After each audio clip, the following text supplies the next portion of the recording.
오늘 사사기 14번째 시간 함께 공부하도록 하겠습니다. 지난 시간에 저희가 살펴본 것처럼 삼손이 등장할 그때에는 이스라엘이 하나님께 악을 행함으로 이 블레셋의 40년 동안 지배를 받고 있던 때입니다. 문제가 뭐였습니까? 이렇게 40년 동안이나 고난을 당하면서도 이스라엘이 하나님께 부르짖조차 못했던 것입니다. 자기들이 하나님께 기도해야 하는 하나님 백성이라는 것조차 망각하고 있었던 겁니다. 하지만 은혜의 하나님께서는 이런 이스라엘을 구원해 주시려고 또다시 이제 이스라엘을 찾아오십니다. 놀라운 것은 하나님께서 아이를 낳지 못해서 고통하던 이 마노아의 아내를 찾아오신 겁니다. 삼손의 아버지인 마노아를 보면 저희가 지난 시간에 봤지만 하나님을 잘 모르던 사람입니다. 그러니까 단지파 출신으로 하나님에 대해서 듣기는 했고 알기는 알았지만 하나님을 만나본 적도 없고 하나님을 온전히 예배해 본 적도 없는, 그러니까 교회에는 다니지만 인격적으로 하나님 만나보지 못한 그런 사람이었던 겁니다. 마노아는 하나님이 이스라엘을 구원하시기 위해서 주신 아들의 이름을 가나안 우상인 그 태양신의 이름을 따서 작은 태양, 삼손이라고 지을 정도로 여호와 하나님을 잘 섬기기보다는 오히려 세상의 영향을 많이 받았던 사람입니다. 이 마노아의 가정은 너무도 불완전하고 어떻게 보면 정말 신앙적으로 엉망이었습니다. 그런데 하나님께서 이런 마노아의 가정을 사용하십니다. 저희가 기억해야 될 건 뭐냐면 하나님께 쓰임을 받는 사람이라고 다 영적으로 거룩하고 온전한 것은 아니라는 겁니다.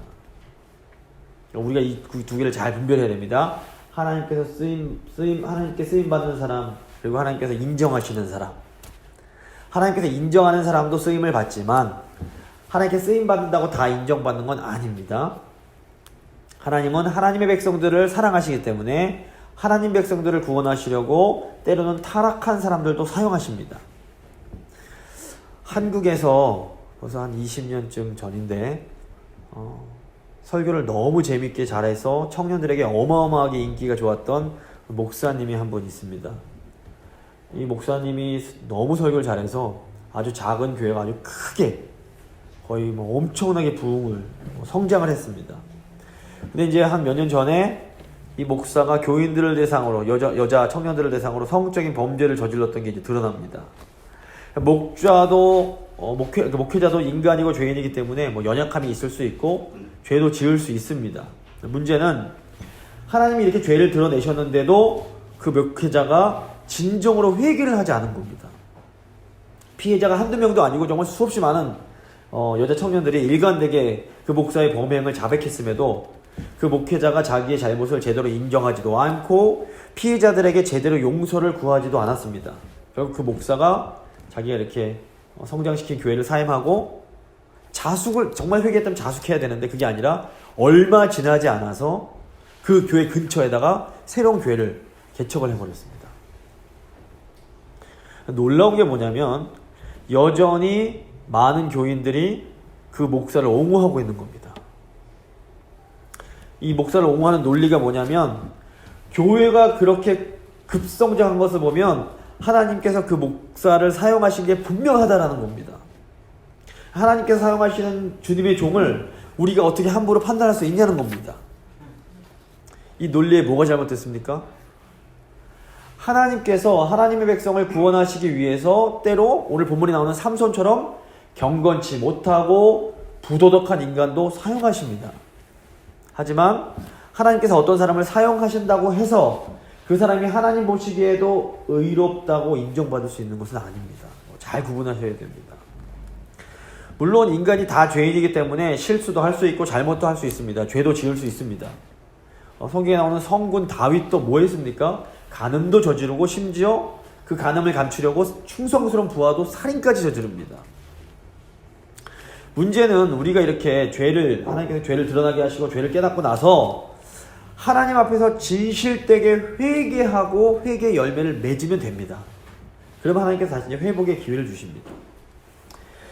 사실 이제 저희를 들여다볼 때도 저희도 다 연약하기 때문에 하나님 앞에서 범죄할 수밖에 없습니다. 그러니까 우리가 짓는 죄의 종류만 좀 다를 뿐이지, 어떤 죄는 사람들한테 잘 드러나고 어떤 죄는 은밀해서 사람들이 모를 뿐이지, 우리 모두는 다 하나님 앞에서 죄인들인 것이 분명합니다. 하지만 하나님께서 이렇게 죄악된 우리를 먼저 사랑하심으로 용납해 주시고 용서해 주셨습니다. 그러므로 이제 우리가 다른 사람의 죄를 보고 저 죄인 이렇게 함부로 정죄하는 건 굉장히 조심해야 됩니다. 정죄하는 건 정말 위험합니다.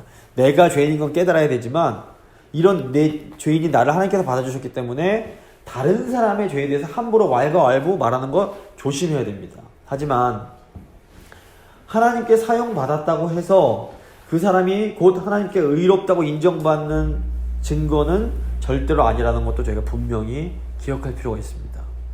그래서 늘 선줄로 생각한 자는 넘어질까 조심해야 되고, 늘 두렵고 떨림으로 우리의 구원을 이루어 가야 되는 겁니다.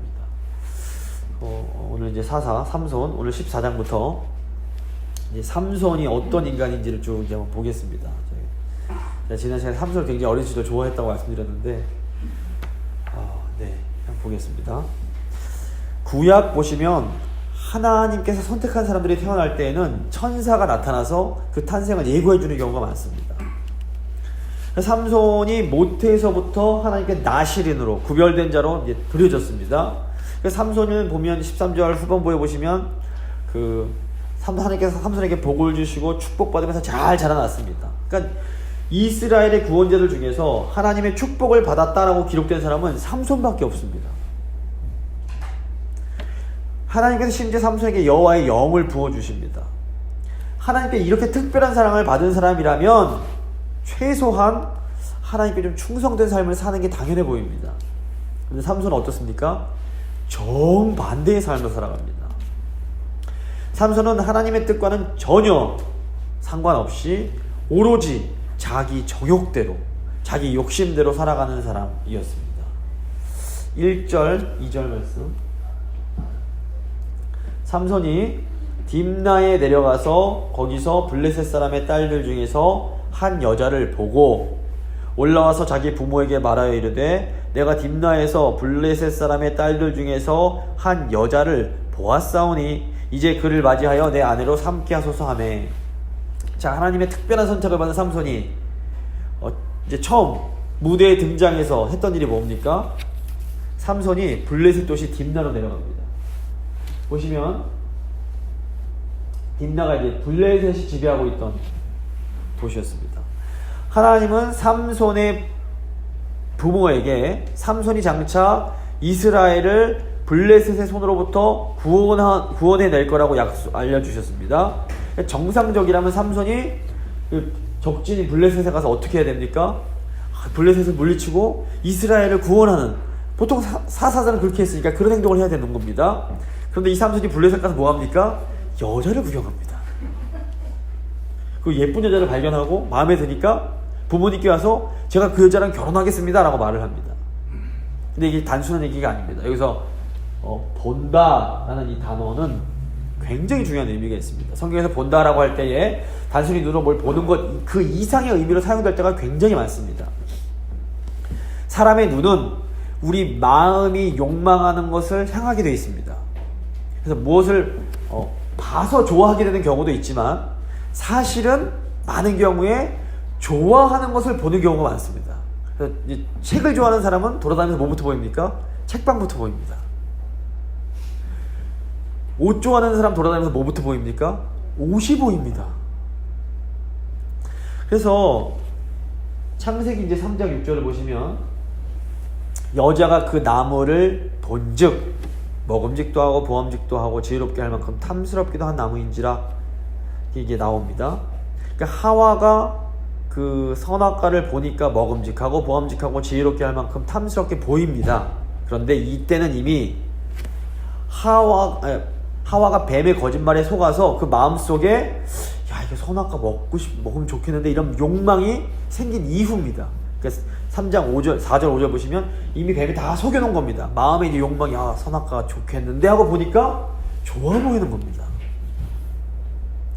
그러니까 타락한 이후로 우리의 마음은 하나님이 기뻐하시지 않는 것을 욕망하게 변해버렸습니다. 이게 이제 마음이 타락한 증거입니다.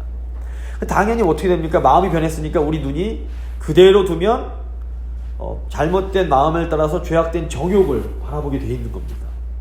그래서 욥이 자기의 마음이 자기의 눈을 따른 적이 없다라고 강변하면서 나는 온전하다라고 주장하는 게 나옵니다. 욥기 31장 보시면 7절, 하나님께서 나를 공평한 저울에 달아보시고 그가 나의 온전함을 아시기를 바라노라.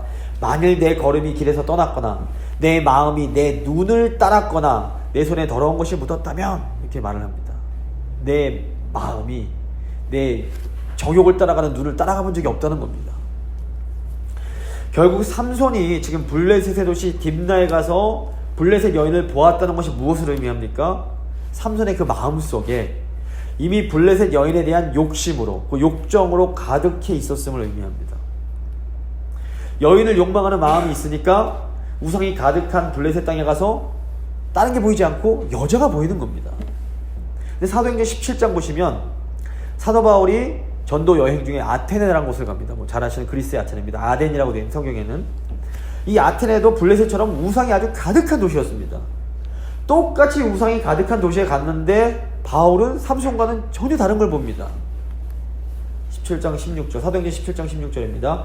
바울이 아덴에서 그들을 기다리다가 그 성에 우상이 가득한 것을 보고 마음에 격분하여 회당에서는 유대인과 경건한 사람들과 또 장터에서는 날마다 만나는 사람들과 변론하니, 삼손은 우상이 가득한 도시에서 여자를 봤지만 바울은 우상이 가득한 도시에서 그 우상 가득한 것을 보고 마음에 격분을 합니다. 그리고 그곳에서 하나님에 대해서 변론을 합니다. 결국 중요한 것은 우리가 어떤 마음을 가지고 살아가는가 하는 것입니다. 우리가 어디에 있는지가 중요한 게 아니라 우리 마음이 무엇을 욕망하고 있는가, 우리 마음이 무엇을 바라고 있는가가 중요합니다. 그러니까 하나님을 욕망하는 사람은 우상이 가득한 이 세상 항복판에 있어도 하나님이 기뻐하시는 것을 바라보고 하나님이 기뻐하시는 대로 살아가는 겁니다. 하지만 세상을 욕망하는 마음으로 가득한 사람은 거룩한 곳에, 교회 안에 들어와 있어도 뭘 봅니까? 안목의 정욕에 따라서 바라보고 그것을 따라서 살아가게 되는 겁니다. 그래서 예수님께서 마음이 중요하다, 속에서 나오는 것이 중요하다라고 계속해서 우리에게 알려주십니다. 시편 119편 보시면 내 눈을 돌이켜 허탄한 것을 보지 말게 하시고 주의 길에서 나를 살아나게 하소서라고 말씀합니다. 결국 우리의 기도가 어떻게 됩니까?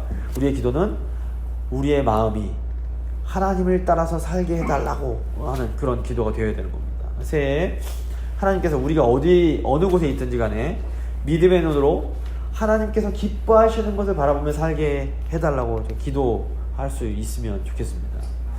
그래서 이 3절 보시면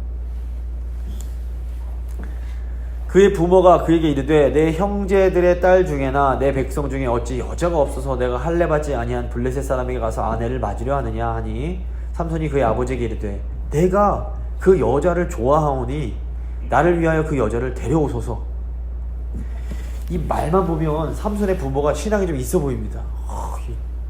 하지만 그 내용을 좀 더 자세히 들여다보면 이 삼손의 부모님의 경우에는 그 신앙이 내용은 없고 형식만 남아있는 신앙임을 저희가 알 수 있습니다. 이게 무슨 말이냐면 삼손의 부모는 야 삼손아, 네가 하나님께 받은 사명이 뭐고 이 사명이 얼마나 중요한 사명이고, 이건 삼손이 받은 사명에 대해서 얘기하는 것이 아니라 그저 뭘 얘기합니까? 할례 얘기만 합니다. 요즘으로 하면 기독교 집안에서 아들이 있는데 신앙 없는 여자랑 결혼하겠다고 하니까 이렇게 말하는 겁니다. 야 어디 여자가 없어서 그런 근본도 없는 애랑 결혼을 하겠다는 거야, 막 이렇게 얘기를 하는 겁니다. 삼손의 부모가 지금 이 삼손의 결혼을 반대한 것은 하나님과 하나님의 나라 이스라엘을 위한 게 전혀 아닙니다. 그러니까 사실상 삼손이 이렇게 안목의 정욕을 따르는 사람으로 성장하게 된 것도 어떻게 보면 부모님들이 바른 신앙 교육을 시키는데 실패했기 때문입니다. 부모님들부터가 바른 신앙을 가지지 못하고 그냥 이전부터 내려오는 그런 형식적인 여호와 신앙만을 갖고 있었기 때문에 아들에게 무엇을 어떻게 가르쳐야 할지를 잘 몰랐던 겁니다. 형식적으로는 조상 때부터 내려오는 여호와 하나님을 믿습니다. 하지만 실제 삶에서 어떻게 합니까? 세상 사람들처럼 우상 섬기는데 그냥 열심히 했던 겁니다. 그래서 아들 이름도 우상에 따라서 지을 정도로. 그러니까 뭐 돈 좋아하는 분들이 예수 믿는 아들인데도 대박이라고 짓는 겁니다. 대박 나라, 돈 많이 벌어라. 그러니까 하나님께 영광 돌리는 이름 짓는 게 아니라, 야, 너는 하나님 복 주셔서 돈 많이 벌어야 돼, 이런 마음을 담아서 아들을 키우는 겁니다. 그러니까 사실 이게 너무 안타깝지만 뭐 한국 교회에 이런 교인들이 굉장히 많습니다. 제가 이제 한국에서 사역할 때 이런 분들을 수도 없이 봤습니다.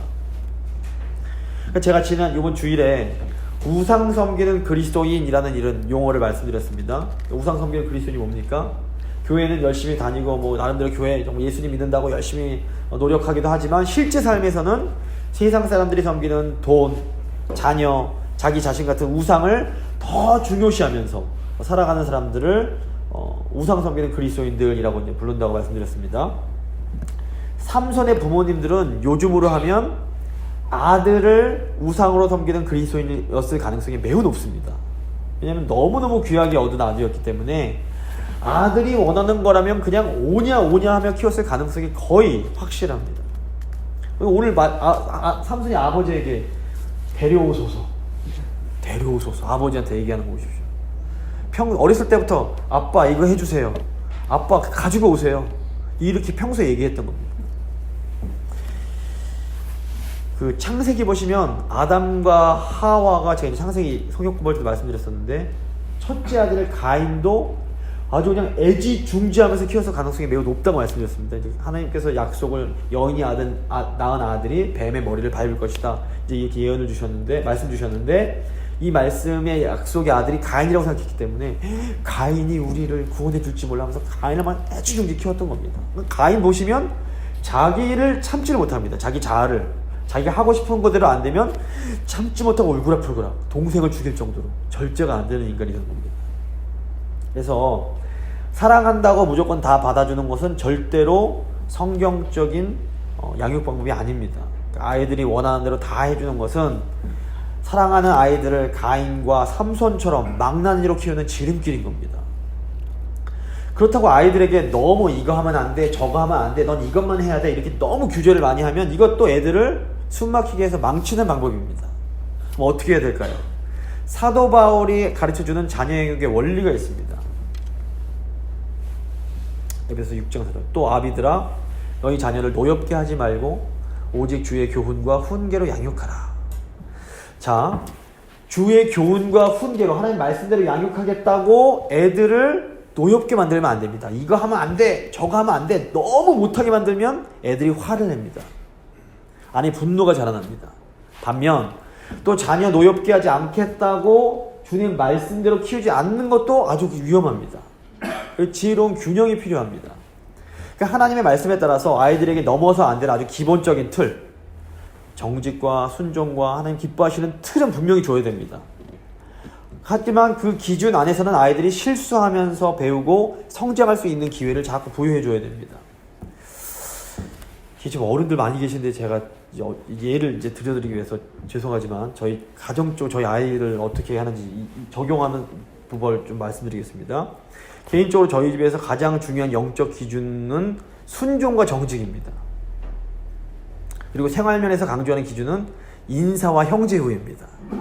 그래서 부모님 말씀에 불순종하거나 거짓말을 하는 것은 절대로 그냥 넘어가지 않고 아주 무섭게 혼을 냅니다. 그리고 생활면에서 어른들한테 인사를 잘 안 한다거나 형제들끼리 때리면서 싸우면 그냥 넘기지 않고 꼭 야단을 치는 편입니다. 하지만 그 이외의 것들에 대해서는 좀 많이 용납해주고 허용해주려고 노력하는 편입니다. 물론 이제 제가 지금 말씀드린 이게 뭐 완전한 기준도 아니고 완전한 방법도 아닙니다. 부모들 자체가 불완전하기 때문에 여러 가지로 부족한 모습들이 많을 수밖에 없습니다. 제가 어른들이 많이 계심에도 불구하고 이렇게 개인적인 말씀을 드리는 것은 어린 자녀를 둔 그리스도인들이 어떻게 자녀를 노엽게 하지 않으면서도 주의 교훈과 훈계로 양육하라는 이 말씀에 순종할 수 있는지 그 예를 한번 들어드리기 위해서입니다. 보시면 삼손은 정말 하나님으로부터 어마어마한 영적인 선물을 받았음에도 불구하고 신앙교육에 실패해서 완전히 망쳐버린 대표적인 사람입니다. 놀라운 것은 하나님께서 이스라엘을 구원하시기 위해서 이런 엉망진창의 사람까지도 사용하신다는 겁니다. 오늘 4절 말씀 저희가 함께 읽은 말씀인데 이제 여기에 보시면 이 삼손이라고 저희가 보는 성경 번역이 됐는데 원래 영어 성경이나 히브리 성경 보시면 그라고 번역됐습니다. 그래서 삼손이 아니라 하나님 그분이 그러니까 주께서 이렇게 번역하는 게 더 자연스럽습니다. 읽어드리면 그때 블레셋 사람이 이스라엘을 다스린 까닭에 주께서 또는 그가 틈을 타서 블레셋 사람을 치려함이었으나 그의 부모는 이 일이 여호와께로부터 나온 것인 줄은 알지 못하였더라. 그러니까 삼손이 지멋대로 자기 욕심대로 막 블레셋 여자랑 결혼하려고 막 하는 게 삼손 입장에서는 그냥 욕심을 따라가는 거였지만 저 높은 하나님의 입장에서는 뭐냐면 하나님께서 요 망나니 삼손 통해서 블레셋을 치려고 하신 겁니다. 그러니까 우리가 소망을 가질 수 있는 이유가 뭐냐면 우리 하나님께서 우리의 실패마저도 우리의 구원을 위해서 사용해 주시기 때문입니다. 그러니까 우리는 연약한 존재이기 때문에 실수하고 넘어지고 잘못할 수밖에 없습니다. 하지만 하나님께서 이런 우리를 사랑하시고 우리를 구원하시기 위해서 우리의 죄와 실패마저도 사용해 주십니다. 물론 그렇다고 어차피 그럼 하나님께서 다 하시는 거네? 우리가 잘못해도 하나님께서 다 선으로 바꿔주실 테니 이제 우리는 막 죄짓고 살아도 되겠구나 이렇게 생각하시면 될까요? 안 될까요? 사도 바울은 절대 그럴 수 없노라 이렇게 말합니다. 그러니까 왜냐하면 저희가 죄를 지으면 그 죄로 인해서 파괴적인 영향과 그 죄로 인한 고통은 고스란히 우리가 다 감내를 해야 되는 겁니다. 그러니까 삼손은 결국 어떻게 됩니까? 두 눈이 뽑히고 죽음으로 그 끝을 마감해야만 하는 비참한 최후를 맞이합니다. 죄의 결과입니다. 삼손이 그동안 죄 짓고 살아왔기 때문에 그 결과를 당하는 겁니다. 물론 하나님께서 삼손을 통해서 블레셋을 많이 죽이시고 이스라엘을 구원하시기 위해서 사용하셨지만 삼손 입장에서는 자기가 지은 죄를 고스란히 자기가 다 받는 겁니다. 다윗도 보시면 밧세바 범하고 우리아를 죽이는 범죄를 저지른 이후에 막 울면서 통회를 합니다. 그 시편 보면 눈물로 침상이 뜬다는 할 정도로 많이 울면서 회개를 합니다. 하지만 어떻게 밧세바가 임신한 아이는 죽고 그 이후에 사랑하는 아들이 반란을 일으킴으로 아주 다윗이 엄청나게 고통을 많이 당합니다. 죄에는 결과가 있습니다. 그래서 하나님이 죄 짓지 말아라 하시는 이유가 저희가 죄 짓는다고 하나님한테 어떤 영향도 없습니다. 근데 하나님이 우리 보실 때 죄가 너무나 우리에게 끔찍한 결과를 가져오니까 너무 가슴이 아프시니까 제발 죄 짓지 말아라 이렇게 말씀을 해주시는 겁니다.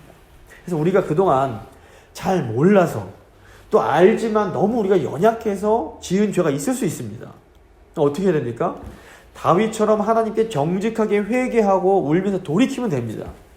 그리고 하나님께 정말 간절히 은혜를 구하면 그리고 하나님 제가 다시는 그런 죄 짓지 않기를 정말 간절히 원합니다라고 정말 노력하면서 철저하게 겸손하고 낮은 마음으로 이제 살아가면 하나님이 다시 우리에게 은혜를 베푸시고 새로운 기회를 허락해 주십니다.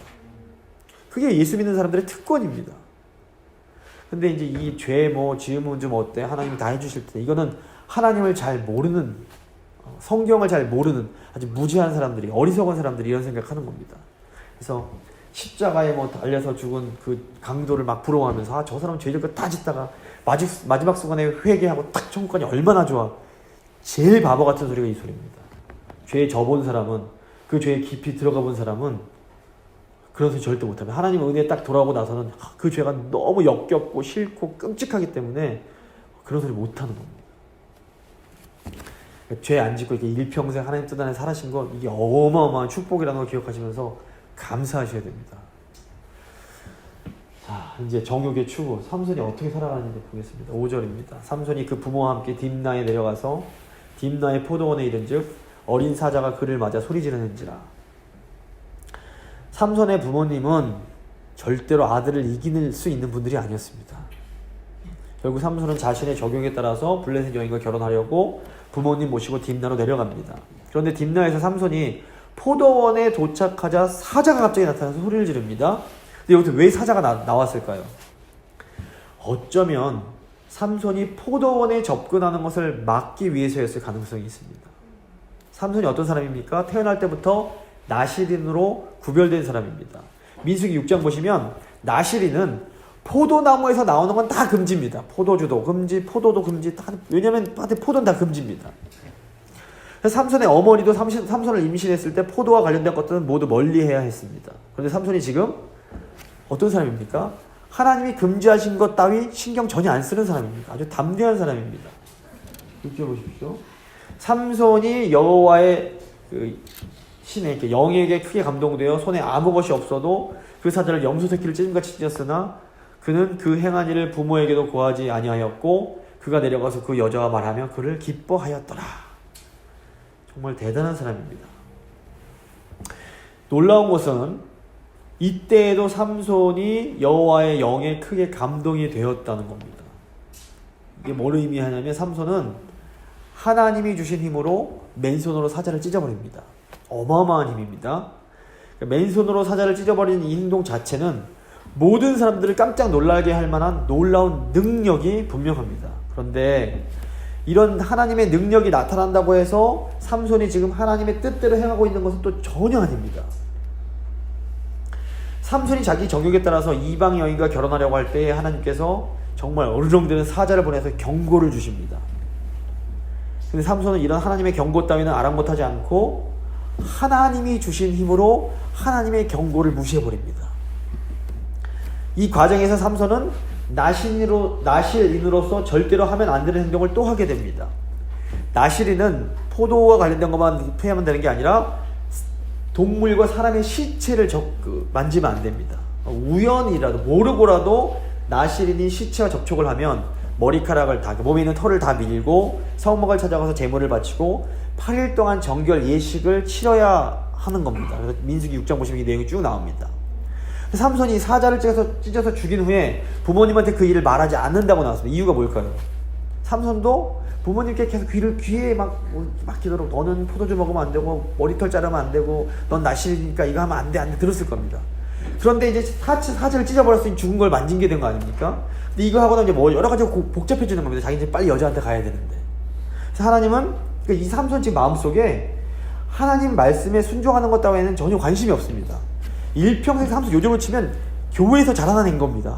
부모님은 아마 장로? 막 권사님일 텐데 계속 교회에서 쭉 자랐습니다. 근데 하나님이 막 은혜 받고 그냥 정말 애 못 낳다가 기도해서 하나님 태어난 애인데 너무 귀한 애니까 막 오냐오냐해서 키웠습니다. 교회에서 자랐습니다. 많이 압니다. 그런데 하나님 뜻 행하는 건 관심이 없습니다. 나가서 술 담배하고 이런 거 그런 거 대표적으로 하는 제 주위에 그런 친구들이 많이 있었습니다. 장로님 아들들, 목사님 아들들. 삼손의 마음에는 오직 딥나에 사는 블레셋 여인을 차지하고 싶은 마음밖에 없는 겁니다. 결국 삼손이 자기가 그토록 원하던 걸 얻게 됩니다. 8절입니다. 얼마 후에 삼손이 그 여자를 취하려고 다시 가더니, 그러니까 기뻐하고 또 다시 가더니 돌이켜 그 사자의 주검을 본즉 사자의 몸에 벌떼와 꿀이 있는지라 손으로 그 꿀을 취하여 행하여 먹고 그 부모에게 이르러 그들에게 그것을 들여서 먹게 하였으나 그 꿀을 사자의 몸에서 취하였다고는 고하지 아니하였더라. 양가 부모님들이 결혼에 합의한 후에 어느 정도 시간이 흘렀습니다. 삼손은 이제 딥나에 사는 블레셋 여인과 혼례를 올리기 위해서 길을 떠납니다. 딥나로 내려가는 길에 삼손은 전에 자신이 사자를 죽였던 곳을 또다시 찾아갑니다. 가면 안 되는 곳을 또 가는 겁니다. 그런데 이상하게도 사자의 죽은 몸에 벌떼와 꿀이 있었습니다. 한번 생각해 보십시오. 보통 짐승이 죽으면 어떻게 됩니까? 썩어서 구더기와 파리떼가 있는 게 정상입니다. 그런데 지금 죽은 사자의 몸에 벌떼와 꿀이 있다는 건 굉장히 뭔가 이상한 겁니다. 창세기 3장 2절 아까 읽었었는데 한번 다시 읽어드리겠습니다. 이 구절을 보면서 창세기가 떠올라야 됩니다. 여자가 그 나무를 본즉 먹음직도 하고 보암직도 하고 지혜롭게 할 만큼 탐스럽기도 한 나무인지라 여자가 그 열매를 따먹고 자기와 함께는 남편에게도 주매 그도 먹은지라. 본래 나실인에게는 시체 몸 안에 있는 꿀은 아무리 맛있어서 보여도 어떻게 되는 겁니까? 먹어도 안 되고 건드려도 안 되는 겁니다. 근데 언제나 욕망에 본능에 충실한 삼손은 어떡합니까? 하나님의 금지 명령 따위 중요치 않은 겁니다. 결국 삼손은 자기도 그 꿀을 먹고 심지어 아무것도 모르는 부모님께도 드림으로 부모님께 왜 말 안 하고 그랬을까요? 이거 먹으면 안 되는 건 자기도 알기 때문에 그런 겁니다. 그러니까 자기도 죄짓고, 그러니까 하와가 자기도 죄짓고 남편한테 먹인 것처럼 삼손이 자기도 죄짓고 부모님한테도 아무 말 안 하고 부모님도 죄짓게 만든 겁니다. 그러니까 이 하와의 후손인 삼손은 우리가 잘못된 욕망에 사로잡혀서 살아갈 때 어떻게 되는지를 아주 적나라하게 보여줍니다. 욕망에 사로잡히면 우리는 하나님이 주신 어마어마한 능력을 하나님을 위해서가 아니라 하나님이 금지하신 죄를 짓기 위해서 사용을 합니다. 그리고 우리가 이렇게 저지른 죄를 가장 가까운 사람들, 뭐 부모님이나 아내, 가장 친한 친구에게도, 가장 친한 교인에게도 말하지 않습니다. 이렇게 죄를 지으면서라도 자신이 욕망하는 것을 얻고 나면 오늘 말씀에 나온 건 잠시 동안은 기쁨을 얻게 됩니다. 큰 쾌락을 누립니다. 하지만 이 죄가 주는 쾌락은 결국 참된 만족을 우리에게 주지 못합니다. 잘못된 욕망에 사로잡히면 결국 또 다른 더 큰 쾌락을 추구하면서 그걸 향해서 나아갈 수밖에 없습니다. 그리고 그 과정에서 나만 죄를 짓는 것이 아니라 우리가 사랑하는 사람들에게까지 그 죄를 짓게 만드는 겁니다. 그래서 사랑하는 사람을 죄로 그냥 끌어들이는 겁니다. 이 삼손의 얘기가 이거 남의 얘기라고 생각하시면 삼손 이야기 잘못 읽으시는 겁니다. 우리도 사실 삼손처럼 하나님의 특별한 선택을 받은 사람들인 겁니다. 지금 이 자리에 우리가 나와 있다는 것 자체가 삼손처럼 특별한 은혜를 받은 사람들입니다. 우리도 삼손처럼 하나님 말씀에서 벗어나서 잘못된 욕망에 사로잡히면 삼손처럼 행동하게 되는 겁니다. 우리에게 예수님이 필요한 이유가 바로 이 때문입니다. 우리 힘으로는 우리 안에 있는 이 강력한 죄의 욕망에서 벗어날 수가 없습니다. 오직 예수 그리스도의 그 십자가의 능력이 우리에게 임할 때에 우리가 우리 안에 있는 이 강한 죄의 힘으로부터 자유로워질 수 있는 겁니다. 복음의 능력이 우리에게 필요한 겁니다. 자, 정욕의 결과 10절부터 삼손의 아버지가 여자에게로 내려가서 감에 삼손이 거기서 잔치를 베풀었으니 청년들은 이렇게 행하는 풍속이 있음이었더라. 무리가 삼손을 보고 30명을 데려와서 친구를 삼아 그와 함께 하게 한지라. 삼손의 일행은 부정한 꿀을 먹고 이제 딥나에 있는 신부집에 도착을 합니다. 당시에는 결혼잔치를 신부집에서 한 일주일 정도 하게 됐는데 이 기간 동안 신랑은 신부 측의 풍습과 그 의식을 따라 주어야 하는 그런 관례가 있었습니다. 왜 딥나의 사람들이 30명을 데려다가 삼손과 같이 있게 했을까요? 블레셋 사람들이 보기에도 삼손이 이렇게 보통 사람 같이 보이지 않은 겁니다. 뭔가 우리 블레셋에게 위협적인 존재로 보였던 겁니다. 당연히 이 일주일 동안 삼손은 뭐 했을까요? 거기 있으면서 블레셋 사람들과 어울리면서 나실인으로서는 결코 하면 안 되는 일을 또 마음껏 하면서 지냈을 겁니다. 이 기타 예나 지금이나 결혼잔치에 빠질 수 없는 게 술인데 삼손이 이 일주일 동안 술을 마셨을까요? 안 마셨을까요? 당연히 열심히 마셨을 겁니다. 신부집에서 일주일 동안 지내는 동안 이제 삼손이 점점 심심해집니다. 그래서 결국 뭘 합니까? 문제를 냅니다. 12절 13절 보시면 삼손이 잔치에 와 있는 블레셋 젊은이 30명한테 이제 제안을 합니다. 내가 수수께끼를 낼 텐데 니네가 일주일 안에 이거 맞추면 내가 배옷 30벌, 겉옷 30벌 너네한테 줄게. 그런데 만약에 니네가 못 맞추면 니네가 나한테 배옷 30벌, 겉옷 30벌을 줘야 돼. 그 이제 수수께끼 내용이 14절입니다. 삼손이 그들에게 이르되 먹는 자에게서 먹는 것이 나오고 강한 자에게서 단 것이 나왔느니라 하니라. 그들이 사흘이 되도록 수수께끼를 풀지 못하였더라. 삼손이 이제 자기가 포도원에서 겪었던 이 사자가 죽어서 사자 몸에서 꿀이 나왔던 이걸 토대로 이제 수수께끼를 낸 겁니다. 부모님한테도 얘기를 안 했으니 당연히 자기밖에 모르는 겁니다. 아무도 알 수가 없습니다. 15절 보시면 수수께끼를 풀지 못한 블레셋 사람들이 이게 막 아무리 궁리해도 모르겠으니까 삼손의 아내를 협박을 하는 겁니다. 너 이 남편한테 답 안 하려면 너랑 너희 아버지 집 우리 불태워서 다 죽여버릴 거야. 이 동네가 이런 동네인 겁니다. 협박을 당한 여인이 삼손에게 눈물로 애원을 하면서 답을 좀 가르쳐달라고 졸라댑니다. 16절부터 17절입니다. 삼손의 아내가 그의 앞에서 울며 이르되 당신이 나를 미워할 뿐 아니요 사랑하지 아니하는도다. 우리 민족에게 수수께끼를 말하고 그 뜻을 내게 알려주지 아니하도다. 하는지라. 삼손이 그에게 이르되 보라 내가 그것을 나의 부모에게도 알려주지 아니하였거든 어찌 그대에게 알게 하려 하였으나 7일 동안 그들이 잔치할 때에 그의 아내가 그 앞에서 울며 그에게 강요하므로 7째 날에는 그가 그의 아내에게 수수께끼를 알려주매 그의 아내가 그것을 자기 백성들에게 알려주었더라. 남자가 흙으로 지어졌습니다. 흙이 뭐에 약할까요? 액체에 약합니다. 남자가 여자의 눈물에 약하다고 합니다. 아내가 4일 동안 계속 징징대는 겁니다. 자기 나 안 사랑하죠. 나 안 알아주고 계속 그러는 4일 동안 계속 그러니까 남자가 못 견디는 겁니다. 결국 아내에게 알려주고 아내가 블레셋 사람들에게 알려줘 버립니다. 여기서 잘 생각해 봐야 될 게 이 삼손의 아내가 삼손이랑 결혼은 하긴 했지만 이 삼손의 아내는 삼손에게 애정이 없는 사람입니다. 만약에 이 여인이 정말로 삼손을 자기 남편으로 받아들였다면 남편에게 모든 걸 다 말을 하고 함께 방법을 강구했을 겁니다. 하지만 이 여인은 뼛속 깊은 철저하게 블레셋 사람인 겁니다. 결혼은 했지만 남편의 아니 따위는 관심이 없습니다. 삼손이 그토록 별의별 짓을 당하면서 여인을 갈망해서 그 여인의 몸은 얻었지만 결국 그 여인의 마음은 얻지 못했던 겁니다. 비운의 사나입니다. 18절입니다. 일곱째 날 해 지기 전에 성읍 사람들이 삼손에게 이르되 무엇이 꿀보다 달겠으며 무엇이 사자보다 강하겠느냐 한지라. 삼손이 그들에게 이르되 너희가 내 암송아지로 밭 깔지 아니하였더라면, 이게 이제 아내를 들들 볶았다는 겁니다. 내 수수께끼를 능히 풀지 못하였으리라 하니라. 여호와의 영이 삼손에게 갑자기 임하심에 삼손이 아스글론에 내려가서 그곳 사람 30명을 쳐 죽이고 노력하여 수수께끼 푼 자들에게 옷을 주고 심히 노하여 그의 아버지 집으로 올라갔고.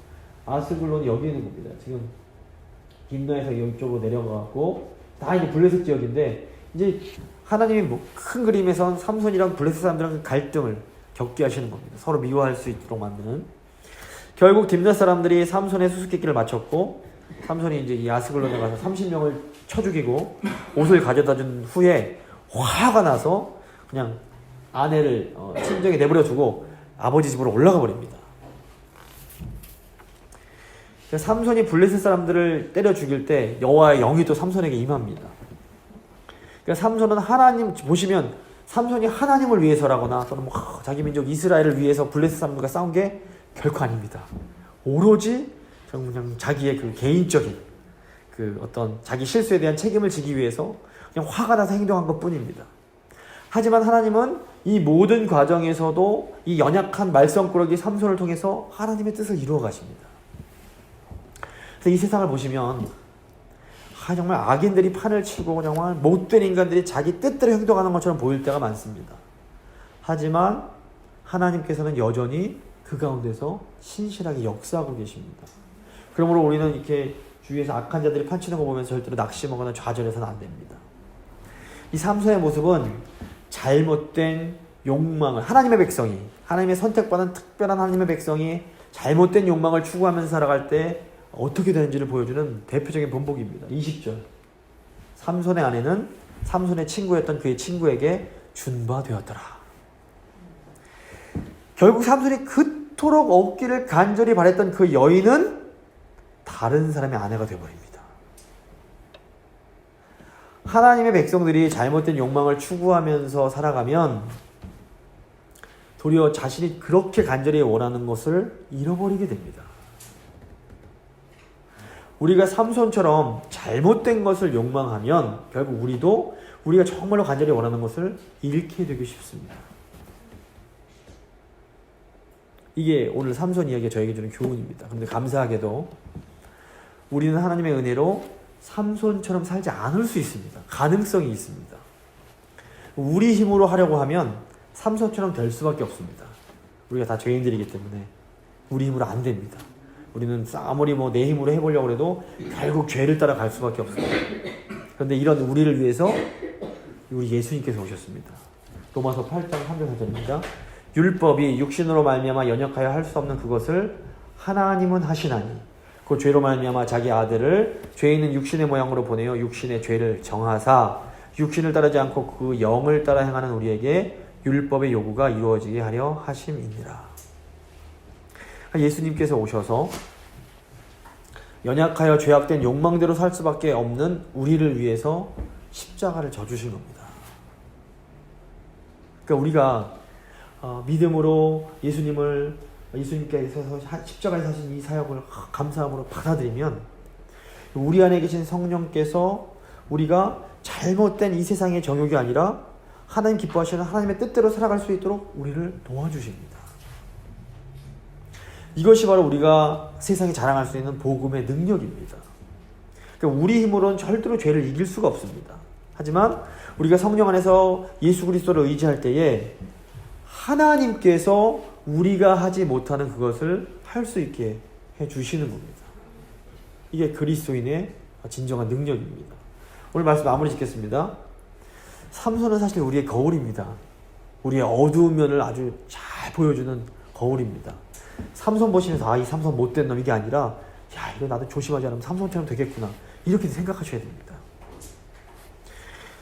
근데 우리가 우리의 연약한 모습, 우리의 어두운 모습, 우리의 죄의 깊은 그런 욕망들을 잘 깨달을수록 우리가 어떤 결론이 나옵니까?